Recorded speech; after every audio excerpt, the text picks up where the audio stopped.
do Senhor, irmãos. Mais uma semana que estamos aqui firmes e fortes para fazer mais um podcast Papo de Escola Bíblica para vocês.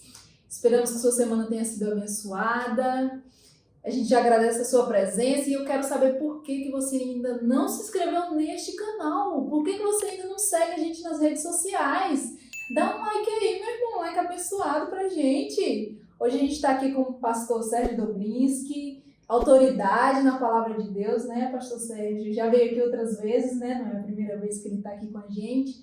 É sempre um prazer te receber, pastor. Muito obrigada por ter aceitado o convite. A gente está aqui hoje para falar da lição 13.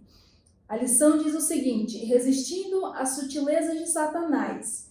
E eu já quero perguntar, pastor, qual que foi o impacto dessa lição para a sua vida? Bom, em primeiro lugar, queridos, a paz do Senhor a todos, né? Agradecendo aqui a recepção da nossa irmã Wanda e a equipe que trabalha nesse trabalho muito importante da nossa igreja, né? Estou muito feliz de estar aqui mais uma vez e que tenha sucesso e um bom alcance, né? Essa divulgação da Escola Bíblica Dominical e os conceitos colocados, né? Os ensinamentos colocados pela igreja através da Escola Bíblica. A importância que ela tem para todas as igrejas, né? Sim. E particularmente a nossa igreja sede aqui em Taubaté. Com certeza, a gente sabe que o inimigo tem muitas artimanhas, né? Muitas formas de nos enganar, e se a gente não estiver preparado, a gente acaba caindo na cilada, né? Sim. É um perigo. Até respondendo o que você colocou, porque assim, a lição, nós estamos na lição 13, e ela é a última lição do trimestre, né? Ela fala sobre as sutilezas de Satanás no ataque à igreja, né?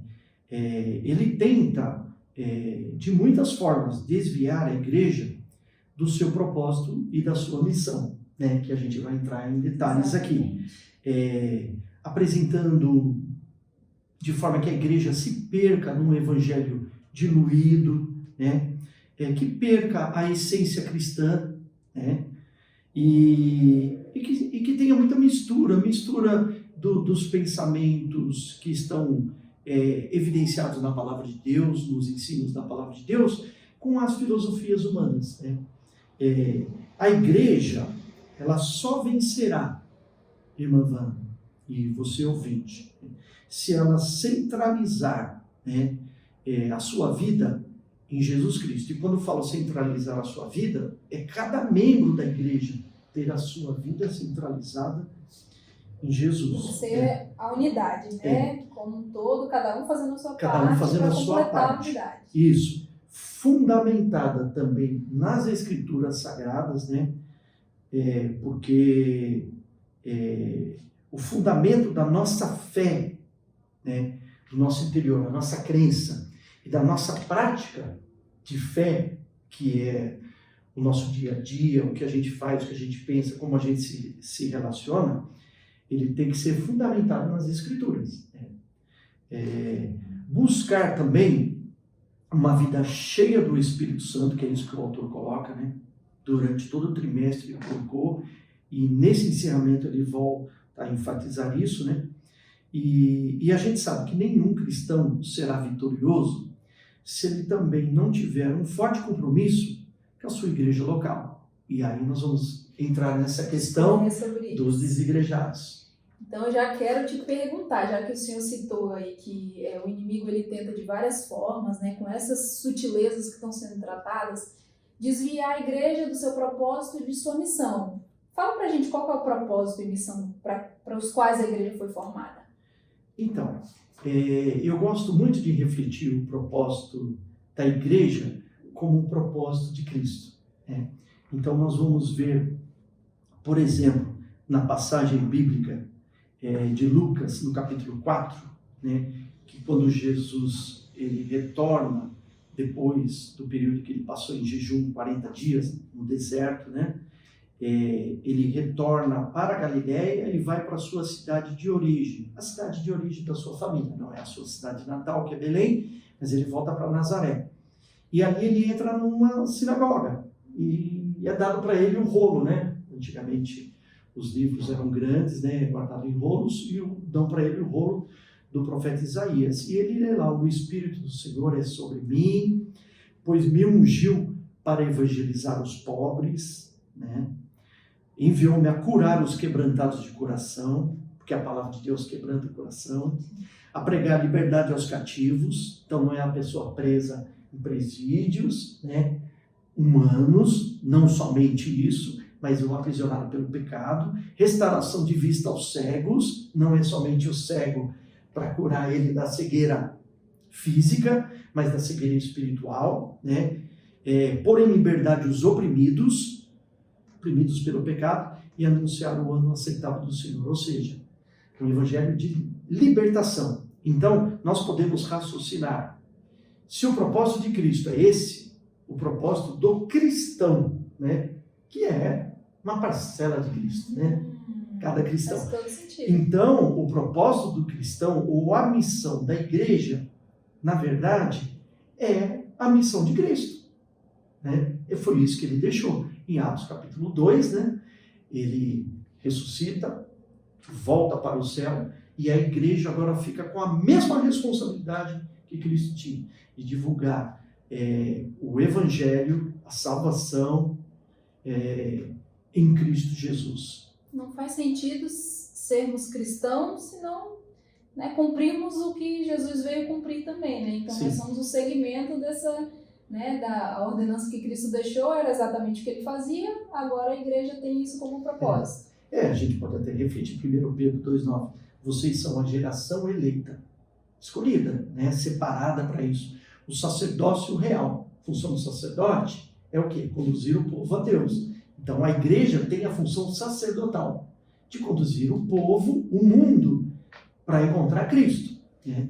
A nação santa, e aí fala de santidade, o povo exclusivo de Deus, para que anuncieis as grandezas daqueles que vos chamam das trevas para a sua maravilhosa luz. Esse é o propósito da igreja. Colocado por quem? Por revelação de Deus para o próprio apóstolo Pedro, que é um dos apóstolos que mais tinha intimidade com Jesus. Faz todo sentido. A lição traz uma afirmação, ela diz assim: Cristo é o Salvador, fora dele não há salvação. Existe alguma exceção para essa afirmação? Não existe. O autor até coloca 2 trechos bíblicos importantes, né, para mostrar que Jesus é o centro da salvação e o centro do propósito de Deus para toda a humanidade. 1 Coríntios capítulo 2, versículo 2: em nada me propus a saber entre vós senão a Jesus Cristo. Isso escreveu, e a Cristo crucificado, ou seja, sacrifício em prol da humanidade. Esse foi um escrito do apóstolo Paulo.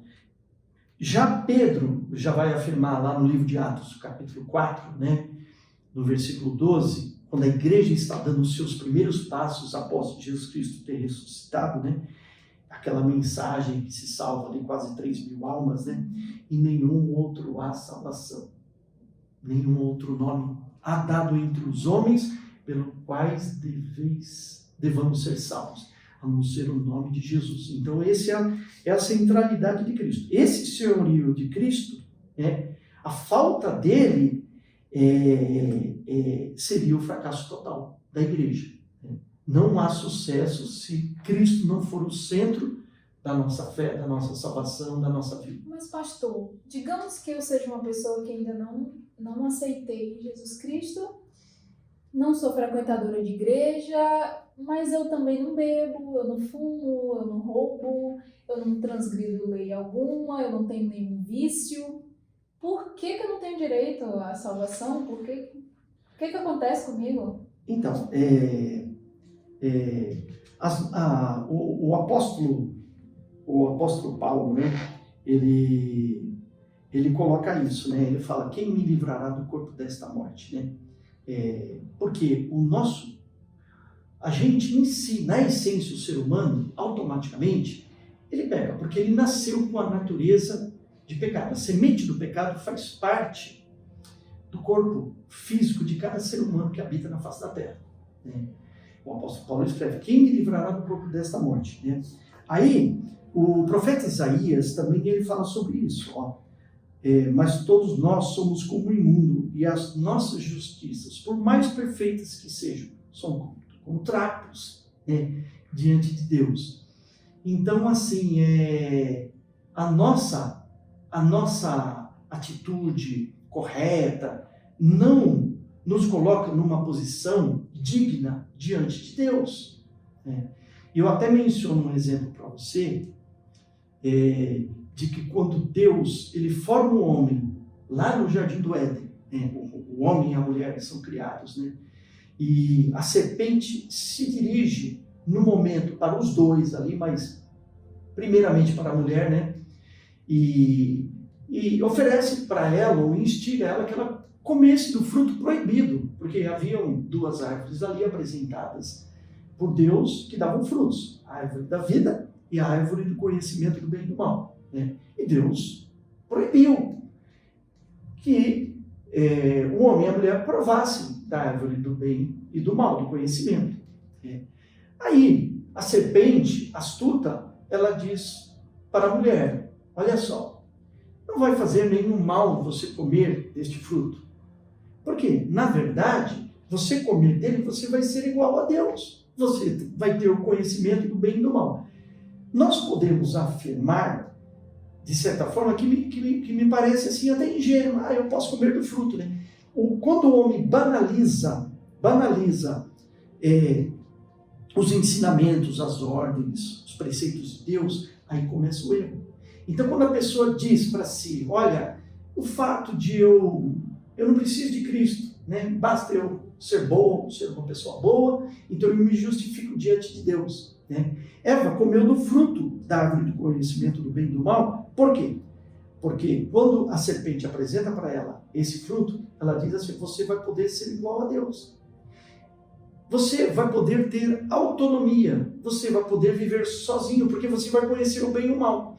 Então, o homem viver sozinho, numa vida autônoma, sem Deus, né, ele já está em pecado. Por quê?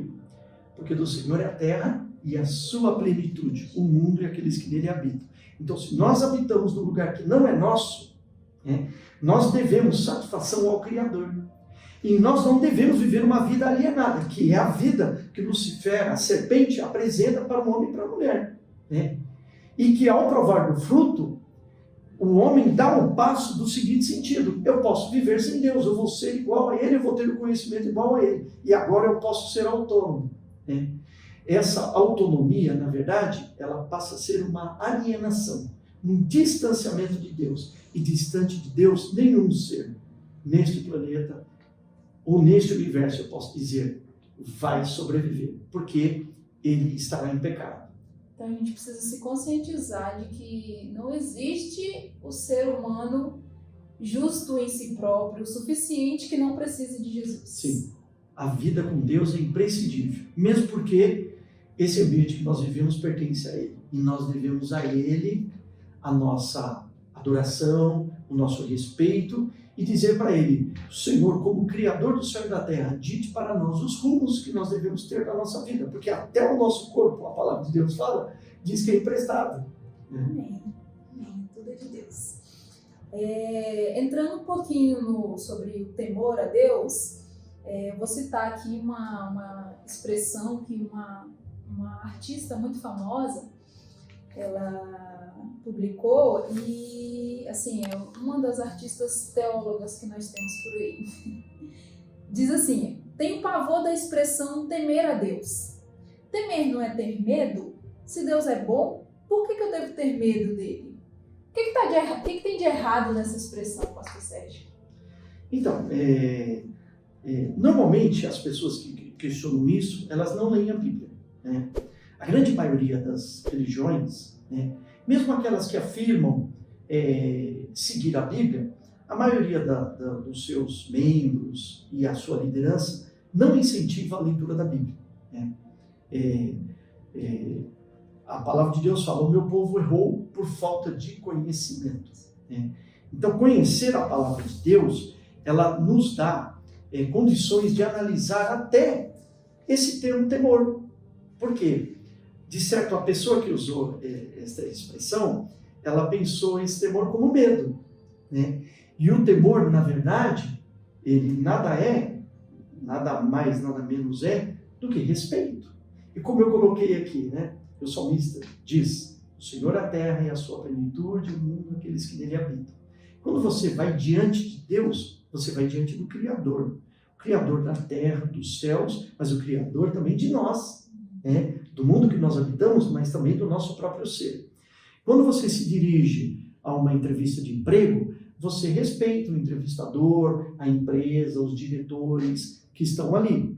Você também vai a um tribunal, você respeita o juiz que está lá. Você vai a uma reunião onde vai estar alguma autoridade pública, um governador, um prefeito, um presidente da república, você vai com respeito. E quando você vai diante de Deus, você vai com temor. E o temor que Deus exige através da sua palavra é o quê? É um temor saudável para o ser humano. É ele olhar Deus como o ser supremo e o ser supremo que sabe o melhor para o homem e para toda a criação. Então a gente segue os preceitos de Deus obedecendo e temendo a Ele, porque sabendo que isso é o melhor não somente para mim, mas é o melhor para você, o melhor para o jovem que está nos filmando, é o melhor para todos os seres humanos que habitam na face da terra, é o melhor para a própria terra, para os seres vivos que o homem colocou para que ele cuidasse, né, todos os seres vivos. Então, seguir a palavra de Deus é seguir um modelo de estabilidade, né, para que continue existindo tudo isso de bom que Deus criou. Então, medo é medo, temor é temor, né? São coisas, sentimentos diferentes. Sim.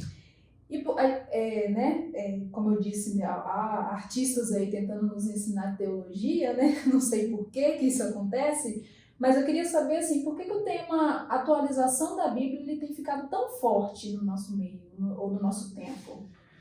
Então, esse tema de atualização da Bíblia, ele tem ficado forte, tem se falado muito recentemente, porque o homem segue um modelo de vida que não se adapta às Escrituras. Então, o que ele vai fazer? Ele vai querer ou modificar as Escrituras ou reinterpretá-las. Mas não no sentido de que seja a interpretação correta. Porque qual a interpretação correta da Bíblia? É o Espírito Santo que dá ela. Né? Porque sem a luz do Espírito Santo, nós não temos condições de interpretar a Bíblia corretamente. Aí a gente vai lá no livro de Apocalipse, né? Lá no seu capítulo 22, que fala que se alguém acrescentar algo à Bíblia, Deus fará cair todas as pragas desse livro, né, que estão relatadas na Bíblia, sobre essa pessoa. E se alguém tirar alguma parte dela, também Deus tirará a sua parte da árvore da vida, o seu nome do livro da vida. Então, assim, a Escritura está sendo muito questionada. Por quê? Porque a pessoa quer que a Bíblia se adapte a ela, e não ela se adaptar à Bíblia.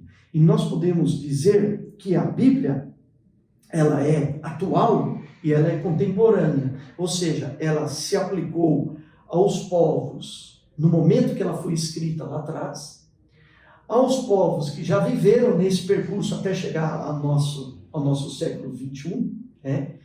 E também vai se aplicar às pessoas que vão viver depois de nós, se Jesus Cristo não voltar enquanto ainda estivermos vivos.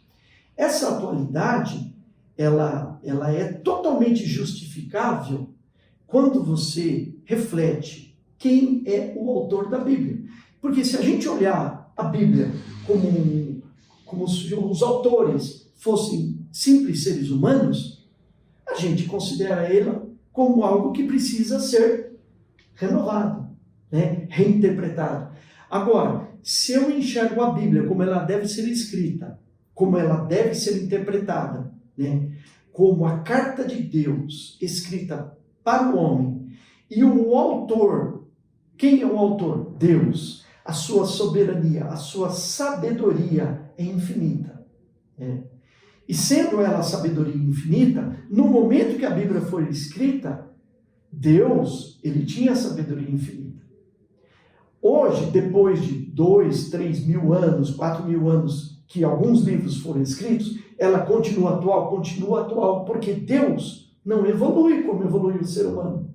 Porque senão a sabedoria de Deus de 4.000 anos atrás seria diferente da sabedoria de Deus nos nossos dias. Então, se Deus tinha a sua sabedoria e a sua soberania infinita no momento que o livro foi escrito, então ela permanece atual e totalmente aplicável ao ser humano, porque ela foi escrita para todos os seres humanos de todos os tempos e de todas as épocas. Se Deus não muda, não tem por que mudar. Não tem por que mudar. Se o que ele viu que era importante se escrever e direcionar como carta a cada ser humano, porque a Bíblia é a carta de Deus escrita para cada ser humano. Se ela era importante e o que ele escreveu era importante no momento que ele escreveu, continua sendo importante até hoje. Então cabe a você, ouvinte, prestar atenção. Você vai passar a sua vida inteira com essa carta aqui, sem ler ela, ou ler parcialmente ela. Faça uma reflexão com você. Você vai ter uma vida média, né, como o ser humano vive hoje, 70, 80, 90 anos. Né? Alguns vão viver menos que isso. Então se apresse em ler a Bíblia na sua totalidade. Porque eu acredito que é até um gesto, até assim, não educado, né? De, tendo eu recebido uma carta, eu deixar ela lá na caixa de correspondência e eu não leio ela. Ou eu abro uma carta e leio parcialmente ela, sabendo que ela é a fonte de vida, a fonte de perfeição, mostra o caminho, né? Mostra o melhor modelo de vida. Eu vou procurar ler a Bíblia em toda a sua essência, desde o primeiro livro de Gênesis até o último Apocalipse, né? Mais de uma vez, e não com a pressa, né? Mas procurando me alimentar dela para entender as verdades de Deus para o meu modelo de vida, para a minha família, para o meu bairro, para a minha cidade, para a minha nação. Pastor, assim, eu sou uma pessoa que não gosta de polêmica, né? Acho que o senhor percebeu, né? Eu não gosto de polêmica. Vou te fazer uma pergunta simples, tá? Para a gente fechar aqui o nosso assunto. A nossa lição, ela nos incentiva a ter um compromisso com a igreja local, né? Ela diz que isso é saudável para o crente. Me responde uma coisa, é possível ser igreja sozinho? Não é. Não é. Muito embora muitos dizem que é possível. Quando existe por força maior, uma pessoa aceitou Jesus no local ermo, ele é a igreja, né? Podemos dizer. Mas assim, a pessoa tem a oportunidade de estar com outras pessoas. Né? Porque assim, a grande maioria, ou quase a totalidade das pessoas, recebeu a mensagem do Evangelho através de uma outra pessoa. E essa outra pessoa, na verdade, ela não é isolada. A Bíblia fala, 1 Coríntios capítulo 12, versículo 27, o apóstolo Paulo escreveu: vós sois o corpo de Cristo e seus membros em particular. A igreja não caminha, né, sozinha. O dedinho da mão, ele consegue fazer alguma coisa sozinho? Não. Mas a mão ou o corpo sem o dedinho vai fazer falta. Né? Pegar um objeto, né? Dependendo de como eu seguro, o dedo mínimo faz falta. Né? Então, a igreja, nós podemos refletir, como corpo espiritual, ela caminha em conjunto. Né? Porque Cristo é o cabeça, então é Cristo que dá a direção da igreja. E aquilo que você tocou no princípio da lição. Qual é o propósito e a missão da igreja? Levar o evangelho e o conhecimento de Deus para o mundo. As pessoas levam o conhecimento de Deus para o mundo sozinhas? Não. A igreja vai em conjunto. Né? Então, quando nós vemos a reflexão, né, sobre a igreja primitiva, que está relatada lá em Atos, né, logo no princípio, lá, Atos dos Apóstolos, né, que a igreja,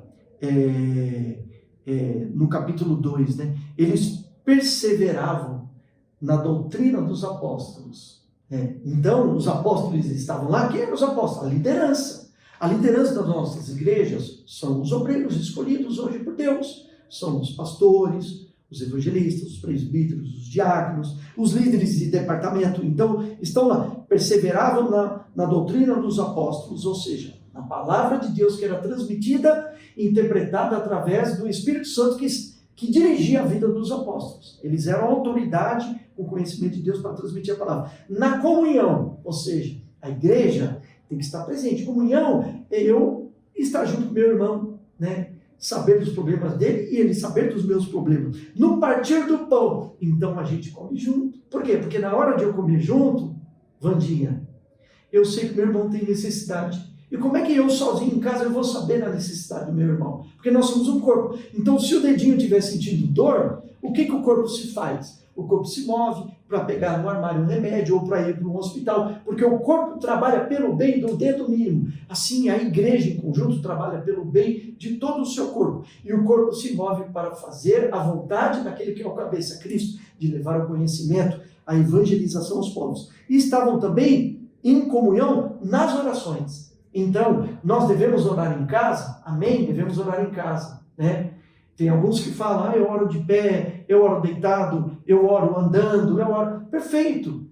Nós fazemos isso também e devemos fazer, mas também nós devemos buscar nos cultos de oração da igreja. Estar aqui nas terças-feiras, como o Ministério de Taubaté tem aqui na igreja sede o culto de oração aos domingos de manhã, onde tem o ensaio da orquestra, mas a igreja está orando de manhã. Depois tem o café da manhã, comunhão no partir do pão. E depois, na escola bíblica dominical. Aí é o quê? A perseverança no ensino, na palavra.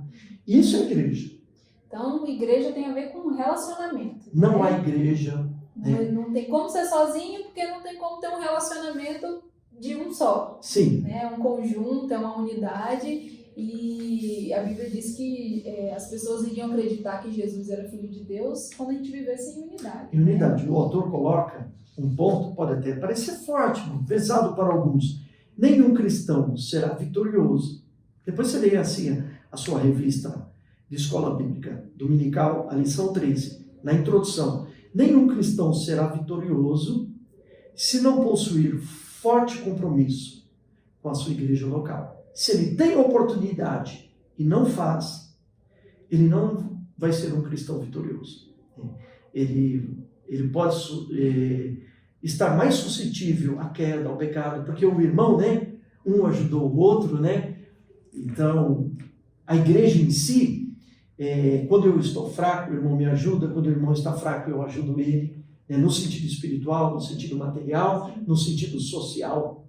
Assim um vai fortalecendo o outro, né? E nós, louvando a Deus em conjunto, nós fortalecemos a nossa fé. E crescemos em conjunto. O corpo também cresce, né? A criança nasce, é pequena, depois ela se desenvolve. E a igreja se desenvolve em conjunto. E multiplica, né? Multiplica. Além disso, multiplica. Glória a Deus por isso. Pastor, muito obrigada. São muitos ensinamentos. Dá vontade da gente fazer um podcast de 2-3 horas aí, porque conteúdo tem. Alguma consideração final que você gostaria de Só meus passar? parabéns, meu agradecimento, parabéns a você, Vandinha, porque você toca na ferida, né? Você vê que esse momento do podcast aqui, ele é um pouco diferente da sala, que segue um roteiro, você vai nas perguntas polêmicas, né?